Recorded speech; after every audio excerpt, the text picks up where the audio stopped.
Señor presidente, recuerdo que al principio de su sexenio usted habló de un consejo asesor que integraban algunos de los principales dueños de los medios de comunicación, como Ricardo Salinas Pliego de TV Azteca, Olegario Vázquez Raña de Excelsior y Grupo Imagen, que se convirtieron en los medios que principalmente lo atacaron y atacaron a su gobierno. No todos, y tampoco en exceso. No, tengo que decir, agradecer a nuestros adversarios de que no han sido extremistas, porque también hay que ver las cosas como son. No es una simulación, no fue un cambio de gobierno, es un cambio de régimen.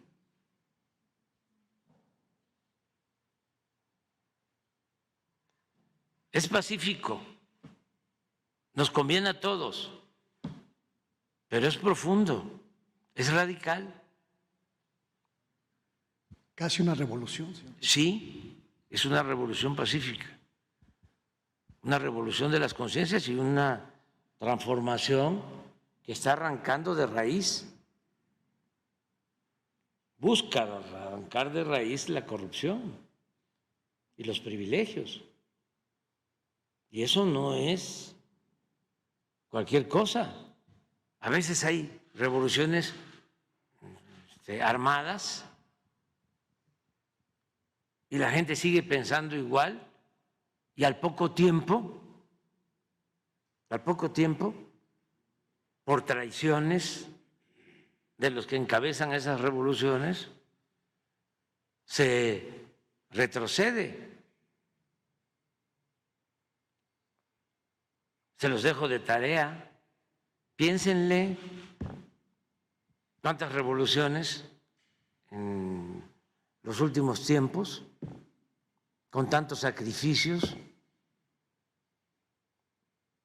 pero también ahí hay una enseñanza.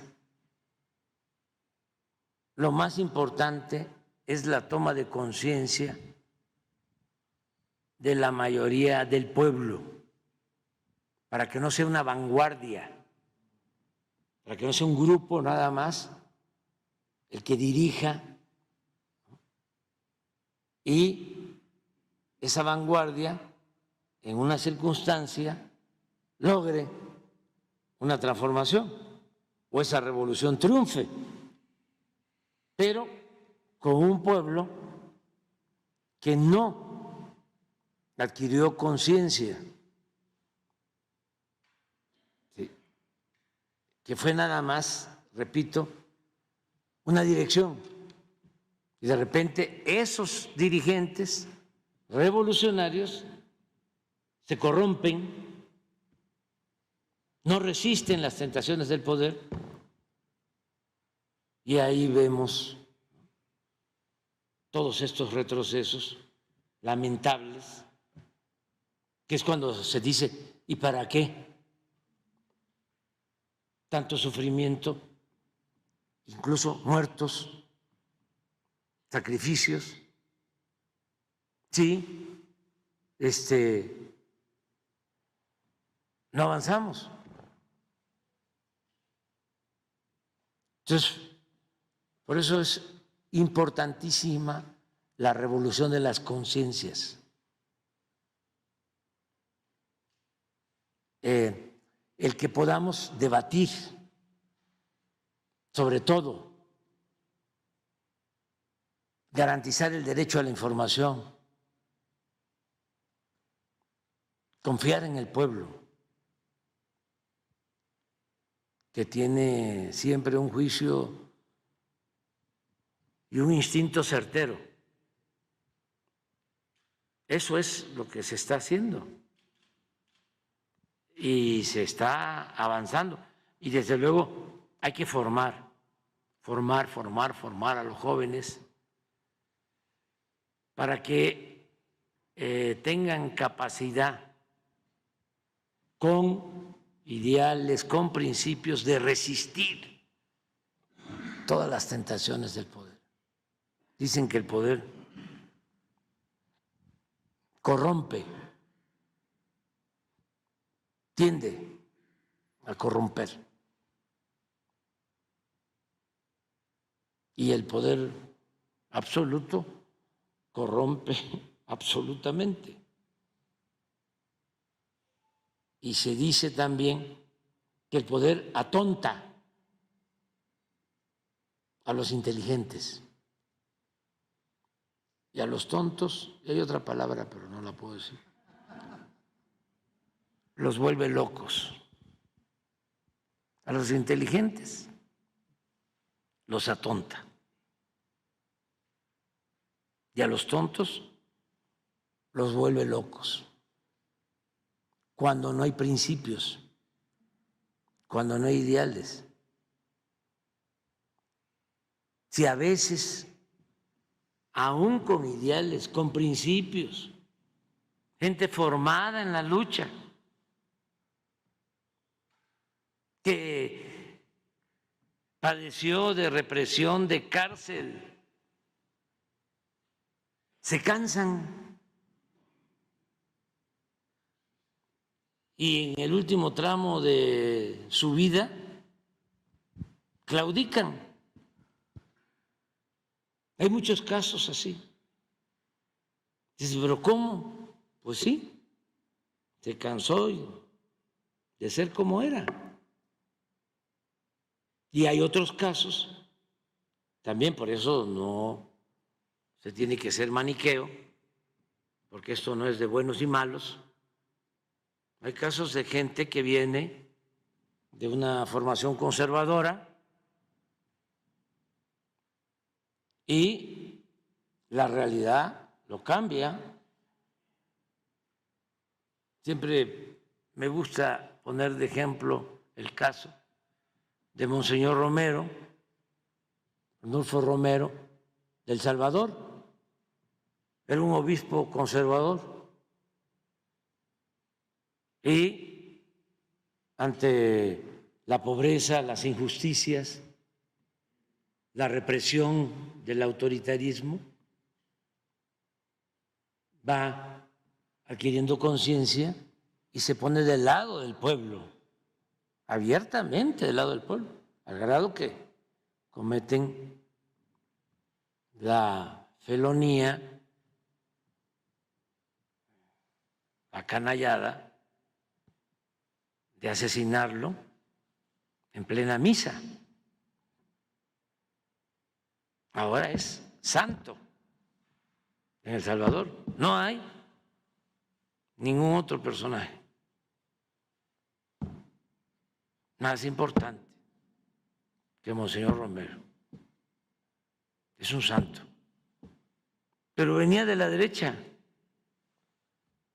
Hubo el caso que hablábamos de Madero, de Hacendado, el revolucionario. Imagínense lo que es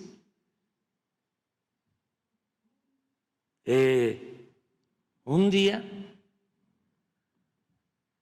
junto con otros, elaborar un manifiesto para llamar al pueblo de México a tomar las armas en contra de la dictadura de Porfirio Díaz.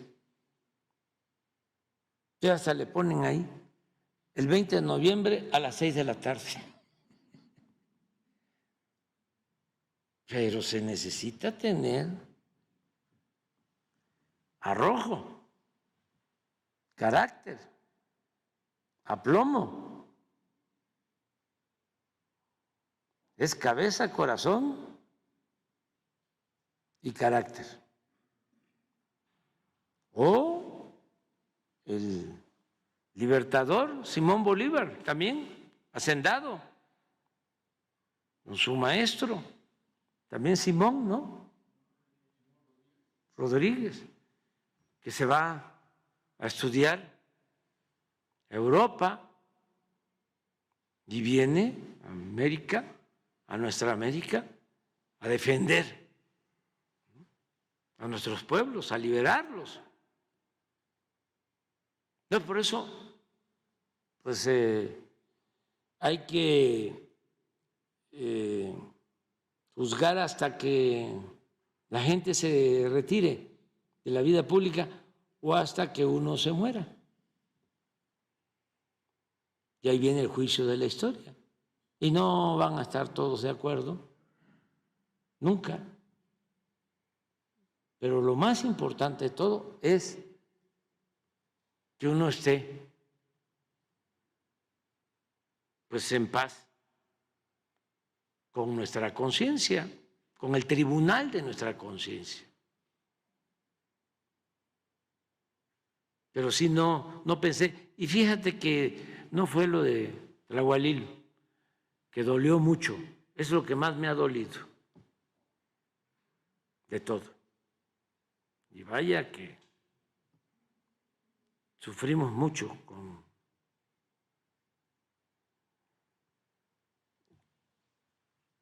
con lo de la pandemia del COVID. ¿Dónde duermo? Ahí. No está tan cerca, pero se escuchan las ambulancias. Llegaba yo a dormirme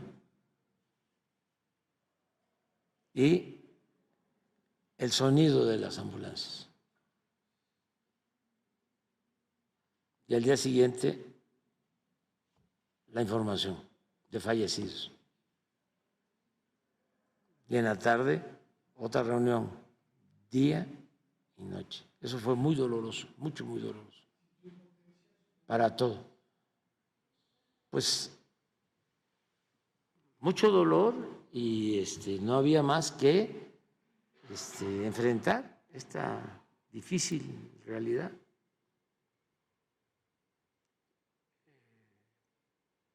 Que fue pues algo que afectó mundialmente, que fue muy duro.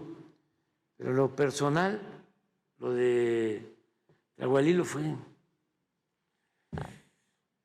dolorosísimo porque estaba vinculado, o sea, no es un asunto de pandemia mundial, sino es algo vinculado a corrupción, a descomposición social. Entonces fue muy duro todo eso, ¿no? Vivir esa situación. Pero las diferencias no comenzaron ahí.